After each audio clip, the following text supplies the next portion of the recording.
This is Zeiss Presents Full Exposure, the weekly resource for news, trends, and the people who influence the world of photography and cinematography. And now here's our host, photographer and filmmaker, Jim Kamp. That's me. And me. I'm Regina Fleming. It's great to have you back. I'm so happy to be back. I think everybody knows that now we gave it away that you're the voice of our show. I am the voice of God, yes. But and you're such a model of humbleness. Yes, but too. I don't think people, they might know that you're the narrator, but they don't know that you're also a photographer. That I am. And how did you get started as a photographer, Regina? Welcome, welcome. You know, I always loved the arts, but I never thought I'd be a photographer. I thought I'd be a judge or an attorney, even though I went to school for arts and humanities. But I think what happened was I had this. I love to create. That's what it started with. I love creating, and I love black and white photography. So deep down inside, I think I was naturally pulled to black and white photography. And one day, as I was modeling, because that's what I did, my former life was a model, I would always wonder why photographers would have me look different in every photo. You know, now I know what it was. It was the lens. It was the aperture. It was the lighting. It was all of these things that would make you look different. So this is a great story I'm about to tell you. I decided to take a black and white photography class at FIT, Fashion Institute of Technology. So I took an evening class there in black and white photography, and this is before digital. This is when you went in with a tray and you developed yourself. Well, the first time I saw a photo, first time I developed my own negatives, that was like mind-blowing. And then when I lifted my own print, that was it. I was in love, and the rest is kind of history. But the funny thing was, I knew nothing. I already had a degree, a 4-year degree. FIT only had an associate's degree program. And my professor's like, you have a natural eye for photography. And I actually loved it. It wasn't like, there was nothing. I just loved it. I wanted more and more and more. And I said, well, do you have a master's program? He says, no. So then I'm like, what can I do? He's like, just take this associate's program. But the deadline has passed. And I said, really? And he said, yes, but if you can do everything you had to do to get into the school, we will see you. And I did. I was dating a model at the time. I decided to use the knowledge I had from one class and photograph him, develop my prints, and I called it Man of Steel. And since he was a model and he had a body of perfection, I mean a perfect body, I photographed it and put it in a steel case with steel matting. And they had 50 students in the program, and I was student 51. Best decision I ever made for my education was to go to FIT. Well, let's back up just a little bit. I mean, for your modeling career, how did you get started in modeling? Well, that was something like I always admired people on television who were acting. It was as if, like I said, I'm a creative person, and those people were able to become other people. And I thought that was very interesting. So I thought I would be, for fun, I would act, school plays and things like that. And then as I got older, I was really, really interested in it and took it further. And every time I tried to become a model, they would say, you're too short. You should think about becoming an actress. And then I'm an actress. They're like, hey, you're kind of good looking. Have you thought about modeling? So I was like a ping pong ball. And then one day, a friend of mine brought me to Wilhelmina Models and said, I know this beautiful woman. You have to see her. They hired me, filled out a contract on a Wednesday, started modeling that Friday, and the rest is history. And that's what happened. So I was living my really best life because I got to, A, be a model, and B, I got to really begin to see what it was being a what a photographer really was, Right. and what the day was to be a photographer, and seeing the concepts and the art direction and everything that it So you took kind of to started become it. thinking about it all the while, I guess, while I you were did, modeling. and it's funny. I spoke to a couple of photographers, and they kind of brushed me off, like, "Oh, you're a model, stay in your lane," kind of thing. Well, look at me now. Haha. Well, plus, whenever you were doing this, it's not a whole lot dissimilar than today. It's harder for women to break it. I mean, yeah, you're probably as a model, you're looked on as not as being stay in your lane, but it's hard for women to break in. It's it's kind of like we talked about this before in other shows. It's kind of a male-dominated field. Well, less so now. Less so now, yes. But I also photograph events, and I've arrived and there are people like, "Oh, I've never seen a woman photographer here before," or things like that. I still hear that in 2018. So, yes. But when you attend any of the WPPA, Professional Photographers of America, or WPPI conventions, you will see so many. It's more women than it seems like they're men. Way more women. But here in New York City, as I work on jobs, most of the time I'm the only woman, or I hear those comments like, "Hey, I've never seen a woman," or "Is this what you do professionally?" or "Is this a hobby?" Like, no. That's nice and condescending. God. So, so you picked it up, you went to school, decided you were hooked in the darkroom, you got hooked. I got hooked. I think all of us have things that inspire us. We find things to look at that I want to make a picture like that. I want to make images like that, and so on. Who were some of your influences? So I think at that time when I first started, how I would see the world, well, for me, let me backtrack. As a photographer, I think that how you see the world is how you photograph the world, right? So I saw a photographer's work and I said, wow, that's how I relate to the world. And that photographer was Joyce Tennyson. And I remember when I was graduating FIT, I wrote a letter to like 3 different photographers. And I said, "Hi, I'm graduating and I wanted to know if I can intern with you." And and they were all women photographers, and 2 did not answer me, but 1 answered me. Now this is 2001. I was going to say, you kind of dated it by saying you wrote letters. And then I thought about it. Was it an email? Was it a letter? Okay. Somehow I transmitted to these women that I was interested in interning with them. Right. And I really think, Joyce Tennyson answered. And not only did she answer, she called, now I'm dating. She called and left a message on my voicemail, on my answering machine. Okay. I kept that answering machine for the last 17 years because she's on it. No kidding. Wow. And she said, of course, please come by and see me. We'd be happy to see you. And where was her studio? It was here in Manhattan. And I must tell you, FIT was great education. If anyone's interested in looking for a school or taking a class, it was great education.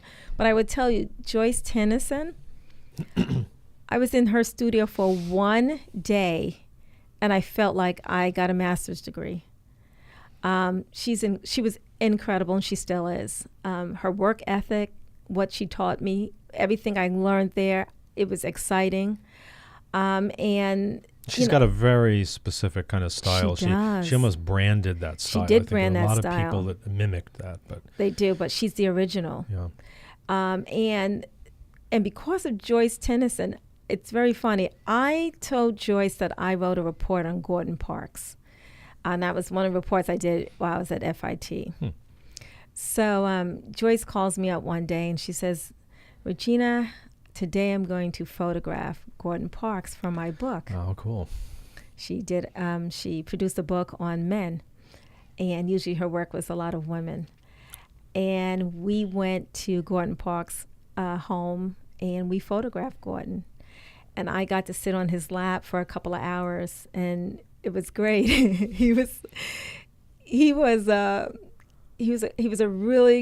older then. I think he was, I have to look at the book. I want to say he was like close to 90 at that time.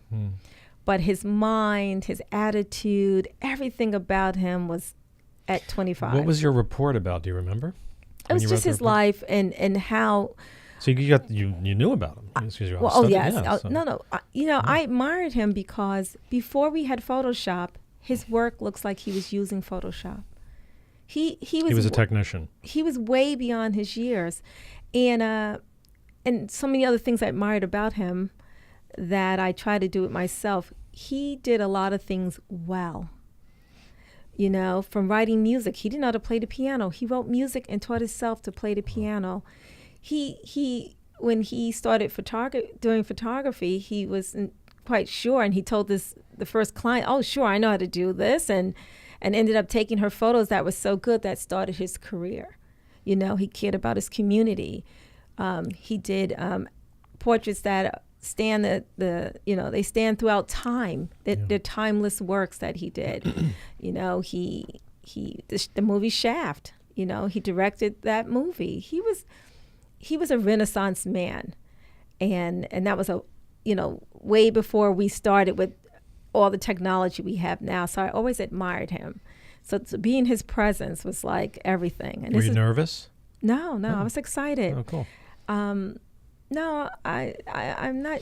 I rarely get nervous. I'm excited for new things and things that I'm interested in. It's more of an excitement. And so that was a highlight of my life. And then I got to photograph him several times myself. So it came full circle. And I figured that the image that Joyce took, it was like he was the past, she was the present, and I was the future photographer.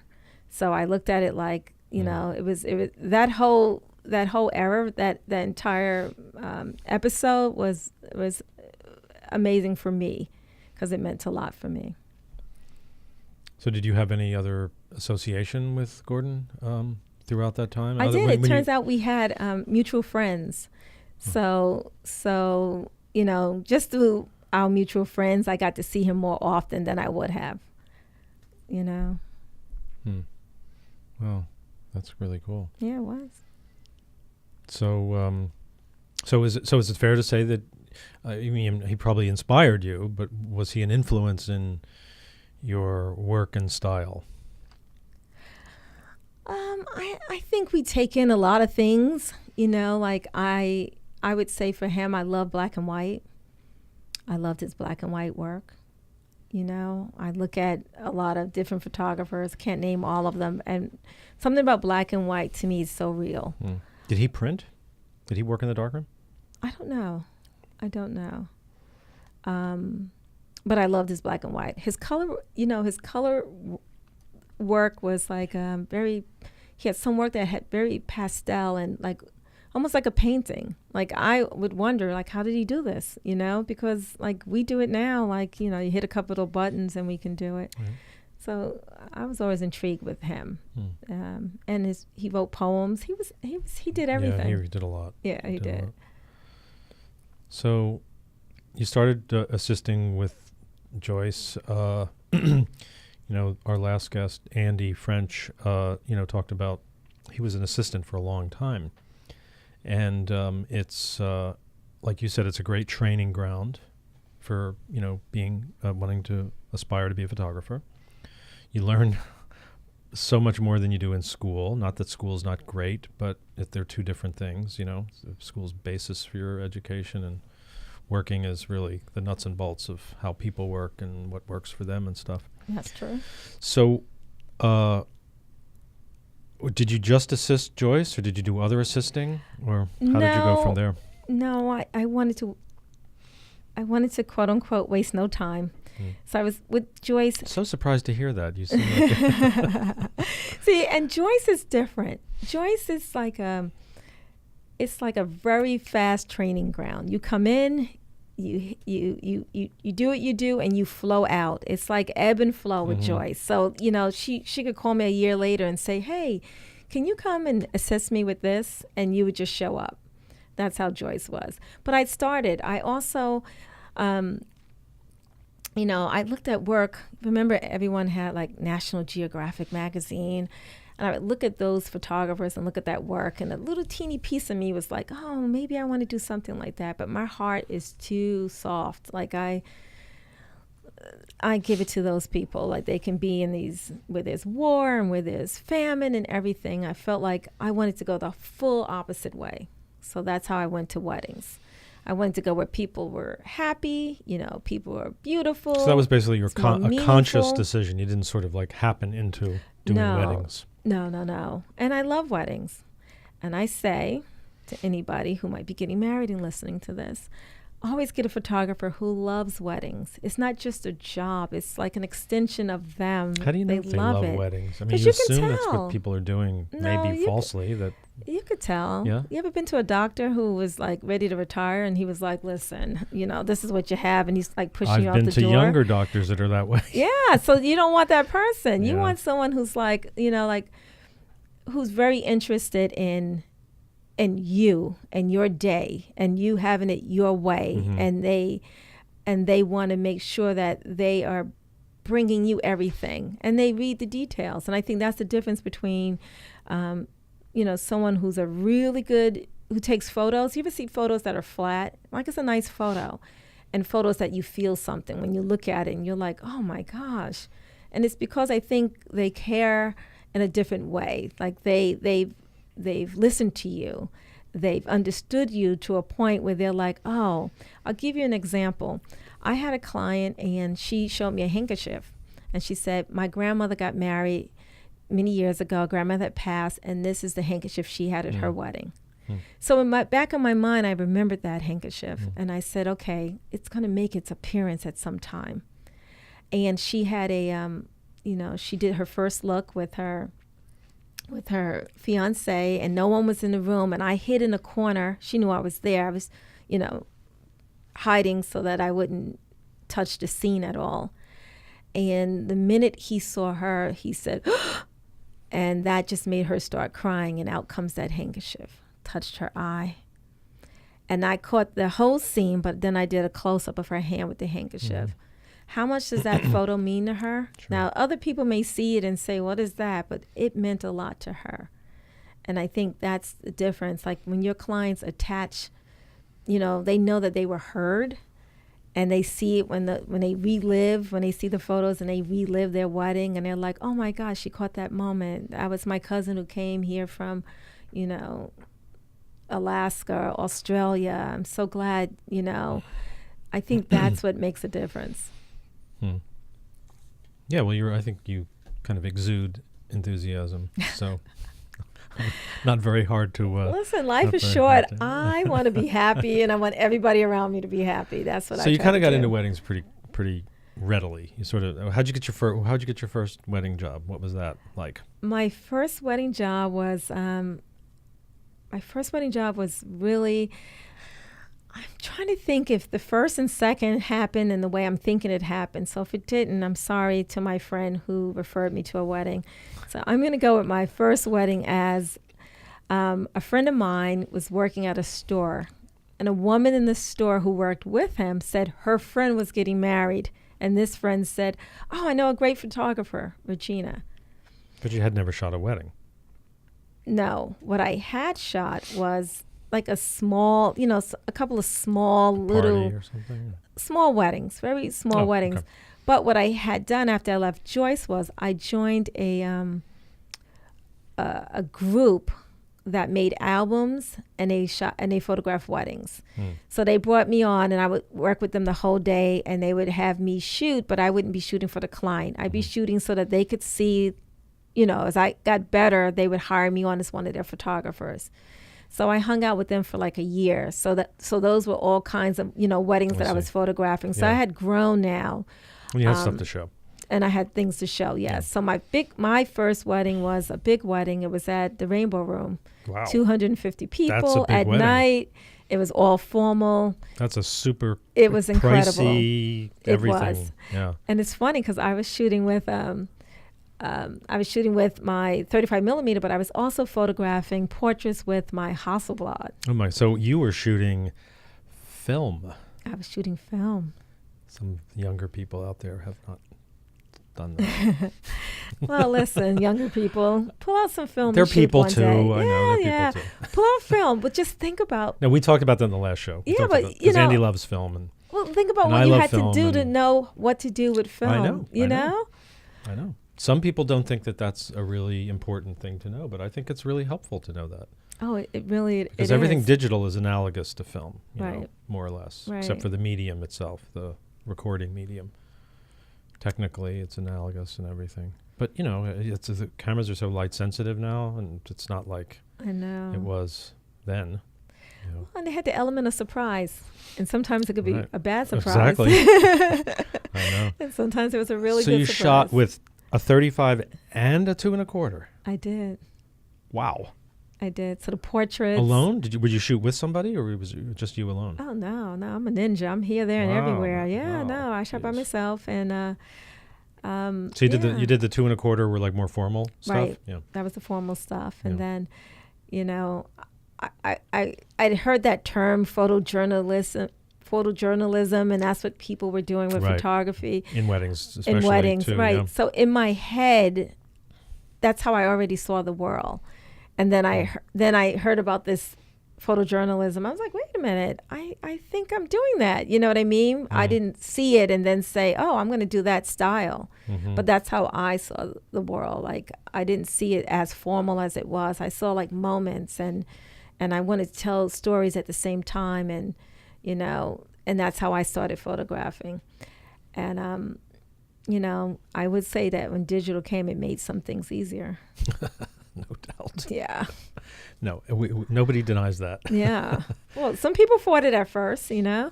They were like, oh, no. Well, this can't resolution be. wasn't there at first. I mean, That's it didn't true. have the files weren't, you know, the sensors weren't there and all that stuff. But it came very quickly, more quickly than people thought. Hey, listen, in the next couple of years, you'll talk to your camera. I'm like, can you take that shot for me? And that's what will happen. I talk to my camera now. Well, you know, it has to respond. So, geez, that's really something. First wedding at the Rainbow Room. It I mean, was. that sounds like that would be kind of high pressure. Did you shoot? Was it color or did you shoot both? Both. But, you know, like I said earlier about excitement and nervous, Mhm. I've never, You thrive on that. yeah. And I loved it. I mean, I loved it. It was beautiful. Everything was beautiful.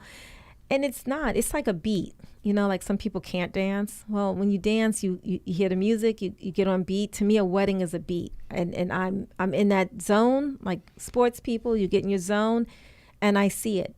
Even if the worst happens, like I've seen lots of things, the cake falls or this happens, someone didn't show up, you know. Well, plus it's nonstop. I mean, it's an event, but it's not like an event like other events where you can take a breath. I think when you do a wedding, you probably think like you always have to be on because you never know what's going to happen, and they want it captured, and like if the cake falls or, you know. I could have a conversation with you, and this fifth eye over here is looking and seeing something while I'll say, hey, one moment, click, click, catch that moment, come back to you, continue on all the time. Now, just curious, do you shoot, do you have somebody that shoots with you when you do weddings now? It depends. If it's under 300 people, I mean, I can do that with my eyes closed. If it's a large wedding. A wedding over 300 people. You've done that. How many, what's the biggest? 300 people? The really? largest wedding Oh my I God. had was held here. Yeah. And I would say that wedding had 1,200 people. And I can't even imagine that many it was people down at a in wedding. it was downtown where they have a big bank. It was held in a bank downtown. Lower Manhattan? you mean? Lower Manhattan. So they had a big bank, and it a great was spot. I'm wondering what the location is. It's across the street from the downtown It's like Wall Street area? Cipriani's. It's across the street from there, and it had Where's Cyprian? I don't know where that is. That like Trinity Church and like near there? it wasn't no Like it's near further the down. Stock Exchange? That far down? Yeah, that far down. I think I know and, the building you're we had- talking about. It was a Jewish wedding where all the women were on one side, the men Oh, were on Orthodox, the other side, huh? Wow. and then we came across the street. That makes it was sense. it was Wow. amazing. It was great. So for that wedding, we had 4 photographers. I was going to say, if the women are separated, Right, you was like logistically, how would you do it? So that one I had a team of photographers, and 1,200 people. Yeah, better. It was great. It's a party. You'd be nuts for that. Wow. Well, the food alone was amazing. It's like, oh my gosh. But just think, as a wedding photographer, you have to be like a sports photographer. Like Right. you said, everything's moving. Right. You have to catch people down the aisle. You have to keep people moving. Kids are running. You have to get everything. Right. You have to be a food photographer. My rule is anything they paid for, you take a photo of it, okay? So people want to see their food. You have to make sure the food's in the best light. You have to make sure the cake's in the best light, right? You have to be a fashion photographer. You have to know some beauty, you know? And you're shooting strobes, I'm assuming. Are you shooting strobes at a wedding? Everything's available light?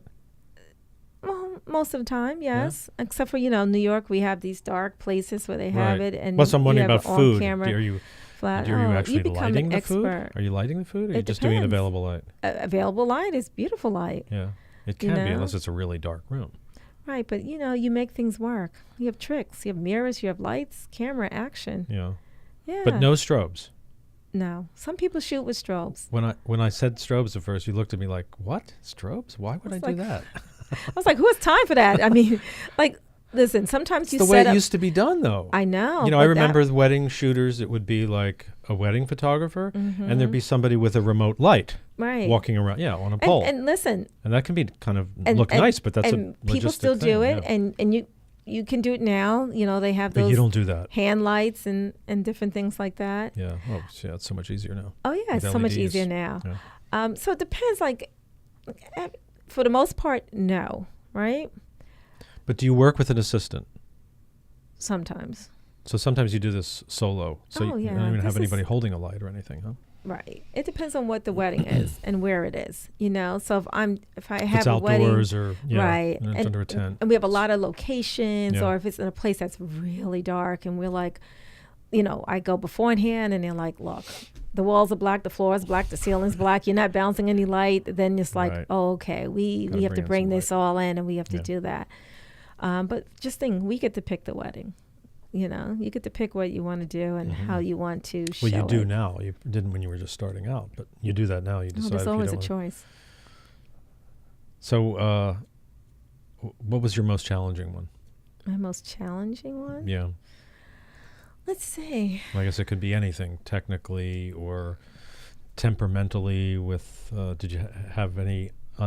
Maybe you don't want to say that on the air. Every single wedding. I've been a wedding photographer for 17 years, and I won't say they were all perfect, but they were perfect for that person. I think I can't even say, like, I wish I had something that I could say, like, oh my gosh, this and this. I mean, I had little things that happened, but they weren't bad. Like, we laugh about it, like I said, the cake, someone having a little cake accident, but that wasn't, I've had weddings where, people use GPS and they put Main Street in, especially if you're in Long Island. Every town has a Main Street, and the groomsmen ended up an hour away in some other town because of, I've been at hotels where the car service never came, and the hotel had to use the Hilton had to use his little bus to take them over. I was meaning more about you. Like, I mean, you're such a cool character, cool cucumber. Oh, you mean me? Like, something did anything happened? ever make you really break a sweat? Because, it's the pace is crazy. Yeah, but I like that. I'm a New Yorker. I like that pace. There hasn't been, don't jinx me now, but there hasn't been anything that has happened. Yeah. I have backup, and then I have backup. There's an old adage, right? 2 is 1, 1 is none. So you always have to have backups. Right. So I think, everything has been good. That's why I think I love it so much. I mean, the challenge is just making sure that the client is going to be happy with the end result. Mm-hmm. I think that is the challenge of it. But I think what I've always heard about weddings, or even any type of photography, if you're doing studio work, commercial work, or whatever you're doing, that you make sure you review what you're going to do. You know what your end result is. You make sure that you're on the Scout same. it out. You make sure you're on the same it. page with your client, because if I'm saying apples, and my apples are red and your apples are green. But what are you talking thinking about? Being on green. the same page? How do you be on the same page? On the same page, you're thinking the same thing. Like, you have a client and they're thinking red apples. They said the word apples. I'm making that up. They said the word apples and they're thinking red apples. You're thinking green apples. You're on different pages. So I make sure that I talk to my clients and I listen to my clients to make sure that it's understood. This is how I work, and this is what I expect from you, and this is what you will receive from me. Because I think misunderstandings is what happens that throws things off. Is a wedding basically a day as far as actual shooting, or do you tend to cover it more thoroughly when you shoot a wedding? What do you mean, a day? Well, in other words, will you go to do the bride getting her fitting at the wedding dress place, or stuff like that? If you pay me, I'll do it, right? If you pay, I play. Right. Sure. Engagement shots? Sure. Yeah, right. The dinner the night Sounds before? good. Sure. Check that off. Sure. We do everything full service. Okay. Listen, by the time I get to someone's wedding, they think I'm a family member. They think that anyway. They think I'm a family member. I'm a friend. They don't really think like I'm the hired photographer. They're like, oh my God, I thought you were Sally's friend, I try to blend in and not stand out. So would you say that sort of is like your style? Oh, it is. It is. I mean, I've been to weddings where I've seen things of other photographers. Like, it's not about you. It's about that person. Like, I don't even want to be seen. If I could do this invisible, I would. I just want to make sure that that the coverage is there and that I'm doing what they want, and making sure that I get those little moments and everything like that. But it's not about us, Talk to me a little bit about destination weddings. I know that's when you... Oh, I love a destination wedding. Well, I have to say, when you came in originally to record the VO for the show, we talked and talked and talked. And that's when we said, well, you have to come on too. Because, that's right. I have to admit, I'd never heard the expression before. Destination I wedding? had never heard that expression before. Really? Yeah, I know. I live in a But that's cardboard okay. box. So if you live in one place as a photographer and then someone's getting married somewhere else, there's that destination. You're going to another destination. Oh, no, I kind of meant like exotic destinations. I'm going to go there. Yeah. So I think my very first destination was probably the Dominican Republic. I've done so many weddings there at the airport. They're like, hey, Regina, how are you? So I've been to Jamaica. I photographed a beautiful wedding on the Canary Islands, which is in Spain, outside of Spain. Oh, wow. They were married on a mountain, but all four sides was outstanding. You had the water, you had other mountains, you have a beautiful castle, everything. One of my favorite, and they're all my favorite weddings, but a wedding that stands out in my head the most is I photographed a wedding in France. And they were married in a big, one of those old cathedral churches, but the reception was in a dungeon. So it was great. It was great. I had to take a plane. And then once I got there, I had to take a train. A dungeon. To this location. And then I had to take a car. And then the street was so narrow that I had to get out the car at a certain point and then walk like a couple of blocks to get to the actual destination for the wedding. But it was fabulous. A dungeon. Yeah. That had to be kind of a unique setting, right? I mean, it was beautiful because it was old and did candlelit. Did they have all the like torture apparatus around or something? No, they did not. So I think of a dungeon. I think it was like, oh well, this is an interesting start for this marriage. It was still different. And one of my favorites was Bali. I had a couple that got... That's the one you mentioned when you were here, Bali. Yeah, it was like a glass church in the middle of a forest. And it was beautiful. Wow. It was absolutely beautiful. And the funny thing is, it started to like sprinkle rain. And the couple told everybody who was helping them from that particular area that, oh, please, we don't want it to rain. So they did a rain dance, we don't want rain dance for the couple before the wedding. Yeah. And it held out until the wedding ended. Right as the wedding ended and they came out, it started to rain. Huh. So it was great though, but everybody got involved. So that sounds lovely and exotic, but how do you prepare for something like that when you can't scout? I'm assuming you're not going to Bali to scout the location, so well, you have to. You always have to arrive pack early. Everything. Yeah. You do. Packing. I have a system now. What I'm bringing. I know what I'm bringing, and now because your phones, you can find out if there's one camera shop there or anything if something should happen. And you have to make sure, security sometimes can be funny, but you also go in early, and that's when I scout. And most of all, I would say 98% of the places I've been to, there was a wedding person, like a what do you call it? A wedding planner or someone day of who knew everything. And that person and I would be in touch by email, and we would say, okay, this is when I'm coming. This is what I would need. And that kind of thing. And she would say, okay, these are certain locations where everyone seems to like to take photos or whatever I need to know.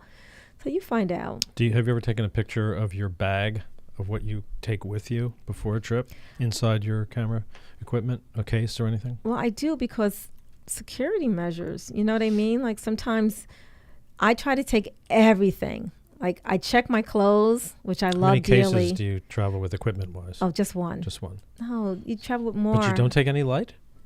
Any what? Any light when you're going to a location that you haven't seen? Well, I have my Okay. my little on-camera flashes. Okay. I can make that beautiful.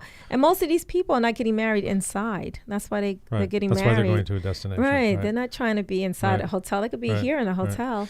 But I guess what I'm getting at is, other than the usual, because everybody knows what they need to take, memory cards, chargers, and converters, and all this stuff, what is something that maybe somebody might not think of that would be really good to take on a trip like that? Mosquito repellent? Okay. I don't know. Let me say. Extra batteries. Converters, because you go somewhere it's not the same. Yep. Extension cords. And let's see what else I would say. A rain jacket, obviously, but I just thought maybe if there was something I really unusual that you say, it's really good. This would be really good to take for a. No, I can't think of that right now, okay. but I'm sure. If anything occurs to you. Yeah, if something occurs, I'll pop back in it with that. I would say, what would be the most unusual wedding you've shot, do you think? Other than, the 1,200 people in Lower Manhattan with that's an Orthodox Jewish ceremony where the women and the men are segregated. That's I would say a challenge, but what was one of the more unusual ones? I say very small weddings. Like I photographed a wedding. You mean like informal type of things? Yeah, it was in someone's mansion. Yeah. And there was the bride, the groom, the minister, myself, and a best man. And this huge, it was a huge, they got married at the bottom of the stairs in the home. And every time I took a photo, and it was so quiet, my click sounded like click. Clunk. Click. I was like, oh my gosh, that's when I needed the mirrorless cameras. Camera. Right. So that was like, made me feel like a little self-conscious, like I'm interrupting their So you don't use the mirrorless cameras? Because I would think that would be really good for. Well, this was a couple of years ago, and no. But even when I photographed at Carnegie Hall, a mirrorless camera would work for that, because I had to come in with like a cover over my own camera, the black cover you put over so that you can't hear sound. Did you ever see a blimp? Yes, I did. Yes, I have. Yes. So you don't even need them anymore. Yeah. So, now technology is, catching up to all the needs, I would say. Let's see. My style. Yeah. My style of photography also. Remember when we used film and you would have really fast film, like 3200, you push it to 6400. Yep. for that, you wouldn't even want a light. You would ruin it. You know Right, what I mean? right. So my style, I like to capture emotion in people. I like to show the realness of people. So, I love it when a bride cries, or I look over and her mom's crying, or her best friend is like holding her breath. And I like to capture that kind of stuff, and then, so lighting for me is, and I love that to be black and white, because I feel like it makes you really look and you really get to see that one tear coming down. Is that a hard sell sometimes, to tell people you think you'd like to do this in black and white? I mean, of course you can do anything. You can convert color and so forth. No, people see your work, and that's why they come to you. Mm-hmm. They see your work and they're like, oh wow, I love that. I've put slideshows together where I've had people start crying looking at someone else's wedding many times, because it's about a feeling. Like, I would call myself a feeling photographer. I like people to feel something, to say, oh my gosh, I like to show relationships in my photos, whether it's between the bride and the groom, or the bride's mother with the bride, or a ring bearer and someone. I like to show that, and people see that, It's very important also to show, like I said, anything you pay for, you photograph. So, showing the beauty in the shoe or the cake and everything. Yeah. But real human connection, that, sometimes I think that, if you're so technical in your head thinking, oh, I have to make sure this lighted, and you miss that moment where that little tiny look in each other's eyes, you missed it because you're like trying to move a light, and you don't need that, because they're not looking at that photo saying, well, the light wasn't perfectly placed. They're looking at that emotion, the moment. and the moment. Yeah. And that's my style. My style is that I want to show how human it is. I want to show love. Like, I run after love. There's love. Got to get it, That's how I am at a wedding. Excuse me. I got to catch that love. It's a good way to barge through. Yeah. So I would say that for me, coming from a background of being a model and now being a photographer, I think it gave me such a giant advantage. Because How so? I remember the first time that I was on a set and no one told me like how to model. Like, the photographer gave me no instruction for whatever I was doing. And I'm just standing with a white background. And that's the hardest thing to do, Like, how do you move? What do you do? I remember how that felt, to be uncomfortable. And when I have people in front of my lens, I always think they probably feel like that. Mm-hmm. How can I help them? Mm-hmm. How can I make it easy for them? And what do you say? Well, with me, it's, I'm very animated, so it's great. Like, I will switch places with them. So I'm talking if I'm photographing a portrait or even a bride getting ready, I would switch places with them where they're at the camera angle and I become them. And I say, this is what you can do. And then I'll show them and I'll say, okay, we want to do this, or we want to do this, or we want to do this. We want to look here. We want to give the eye, And then they start laughing and they get loose. And then I'm like, you got this. You got this. Come on, we can do this. And then they always say, no, but I can. I go, oh, yes, you can. And the next thing you know, that moment that they release and just get loose, that's when they're natural. Click, click, click. That's the shot. Yeah, and it also helps to just be around enough to, for people to get comfortable with you and to become more themselves. Well, when you have a wedding, you don't have a lot of time. You meet people right then and there, and you have to keep it moving. So you have to know how to make your energy has to be such that right away people are feeling a certain level of comfort. I smile a lot, and I make everyone feel important. You are important and you matter, so come on. And everybody, remember, at a wedding, everyone's, like, you have to know situations. Like, if someone's just parents are divorced and they may not be happy, things are very sensitive.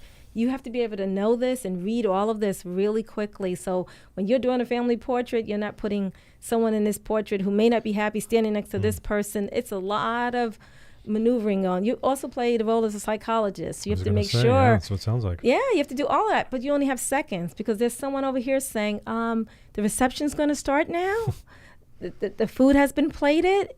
So you have to do all of this. So you don't even have time to think about your camera and you know, like, what setting is this? And that's why I tell everyone who's new coming into weddings, you know, you need to shadow a photographer.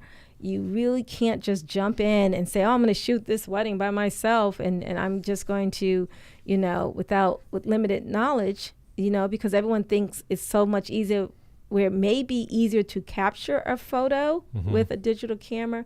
But when you are really telling this person's story and you're trying to really make sure that each part of the day is done in a way that when they go over their photos, you may not see, you know, it's moving so fast, you may miss a lot of things. So I always suggest go with someone, you know, just assist, go, you know, and see how they make it go. That's what I was saying about that beat that you have to have. Yeah.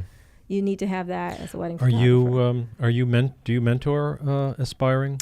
I was just about to say that. I do. We're on the same page. We're on the same page. See? I knew it. We both have red apples. Yeah, I do. I've had people come in, you know, they stay. I always remember what I said about Joyce.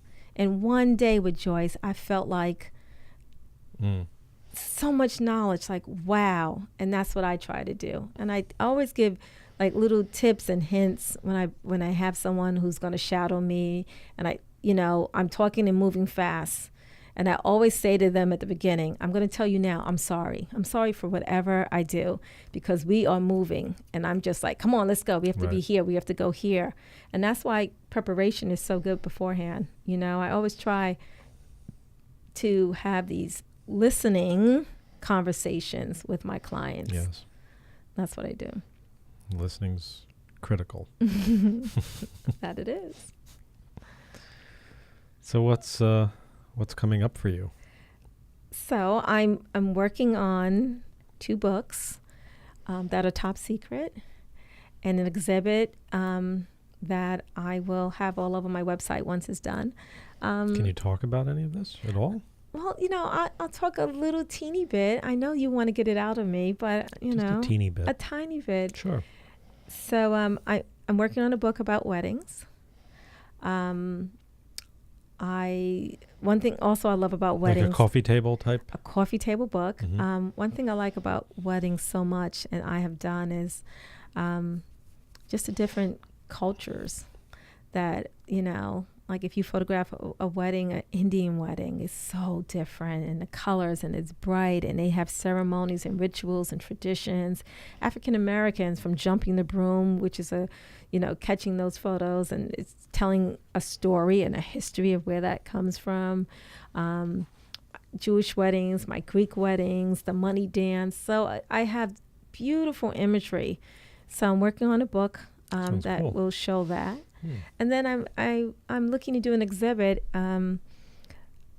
with photography in Harlem because I really, really love the old-time photographers. I love Harlem. I love how it looks. When you say old-time, what do you mean? How like old? Van der Zee. So I'm going through history. This is Schomburg Library in Harlem, and I look at some of those photos, going over periods, the 30s, 40s, 50s, even the 60s. And like I said, I love black and white photography, and I look at those photographs, and now I want to do something special that kind of honors that time period, honors the other photographers, and honors Harlem. And that's what my exhibit is going to be. And that's all I will say. Roughly when is this going to come together? I'm hoping it'll come together in the next 9 months. Great. Yay. Sounds good. Mm-hmm. And can I ask you one question? I wanted to ask you, but I didn't get a chance to before. All right. Do you miss modeling? I do. I love modeling. I really did. I love this for a lot of reasons. And I do miss, sometimes when I'm behind, I love photography, but sometimes when I'm behind the camera, just think about it. I was in front of the camera showing my face, and now I have an object hiding my face. So that's a big difference, Sure. So, yes, I miss many aspects of it. And, I may be coming back. Oh, really? No, not in that way, Oh, but, oh. in front of the camera in other ways. You know what I mean? Yeah. What's going on? Something I don't happening know. there? I don't know. He's trying to get so much out of me.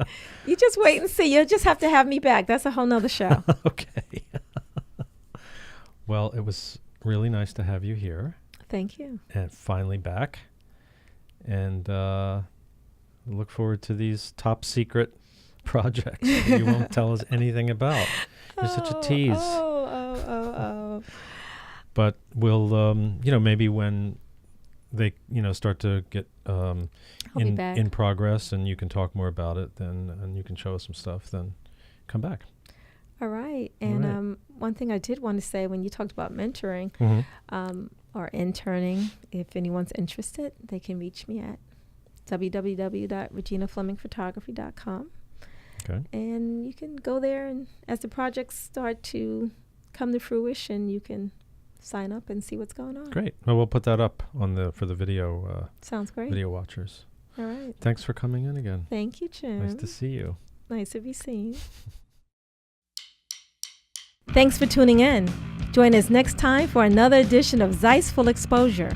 If you can't watch, you can always catch the audio-only version on iTunes, Spotify, or wherever you get your favorite podcasts.